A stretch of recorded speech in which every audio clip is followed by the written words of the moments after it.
बिहार में चुनावी नतीजे तो आ गए हैं, एनडीए की सरकार बननी तय है, लेकिन पटना से लेकर दिल्ली तक जो सियासी भूचाल आया हुआ है उसने सबको चौंका दिया है। चुनाव तो खत्म, पर क्या असली कुर्सी वॉर अब शुरू हुआ है? सोमवार की आधी रात जब पूरा बिहार सो रहा था, तब दिल्ली से एक चार्टर प्लेन पटना उतरा और आनन फानन में जेडीयू के दो सबसे बड़े नेताओं केंद्रीय मंत्री लल्लन सिंह और संजय झा को दिल्ली तलब कर दिया गया। आखिर ऐसी क्या इमरजेंसी आ गई कि शपथ ग्रहण से ठीक पहले बीजेपी हाईकमान को यह कदम उठाना पड़ा? आज हमारा बिहार पर हम उसी आधी रात के सियासी ड्रामे की परतें खोलेंगे। स्वागत है दोस्तों, रउआ सभी के नमस्कार। ये है हमारा बिहार और मैं हूं आपके साथ आयुष दुबे। देखिए, खबरें तो सुबह से ही थी कि सब कुछ ठीक नहीं है। हमारे सूत्र बता रहे हैं कि मुख्यमंत्री नीतीश कुमार इस बार सरकार बनाने से पहले कुछ ठोस आश्वासन देना चाहते हैं और शायद इसी बिना पर बीजेपी मंत्रिमंडल में बड़ा हिस्सा चाह रही थी।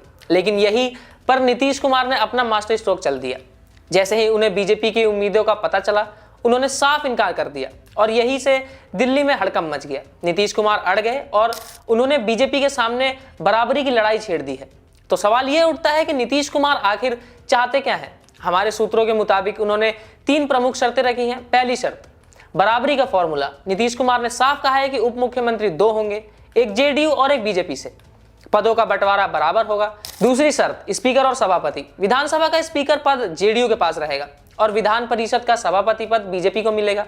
यह बहुत बड़ी मांग है क्योंकि सदन चलाने में स्पीकर की भूमिका अहम होती है। और तीसरी सबसे बड़ी शर्त, डिप्टी सीएम पर वीटो पावर।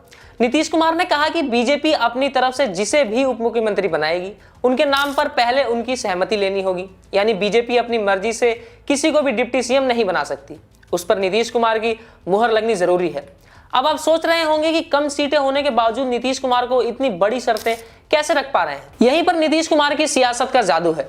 वो जानते हैं कि भले ही बीजेपी के पास सीटें ज्यादा हैं, लेकिन बिना नीतीश के सरकार बन ही नहीं सकती। वो उस कील की तरह है जिसके बिना पूरी सरकार की गाड़ी डगमगा जाएगी। वह यह संदेश दे रहे हैं कि संख्या बल भले ही किसी के पास हो, लेकिन सत्ता का केंद्र वही रहेंगे। वो बीजेपी को याद दिला रहे हैं कि वे एक सहयोगी हैं, जूनियर पार्टनर नहीं। अब गेंद पूरी तरह बीजेपी के पाले में है। लल्लन सिंह और संजय झा दिल्ली में केंद्रीय नेतृत्व में मुलाकात कर रहे हैं। क्या बीजेपी नीतीश कुमार की सारी शर्तें मानेगी? क्या वो मुख्यमंत्री पद पर नीतीश का वीटो पावर स्वीकार करेगी या फिर बीजेपी भी कोई नया दाव चलेगी?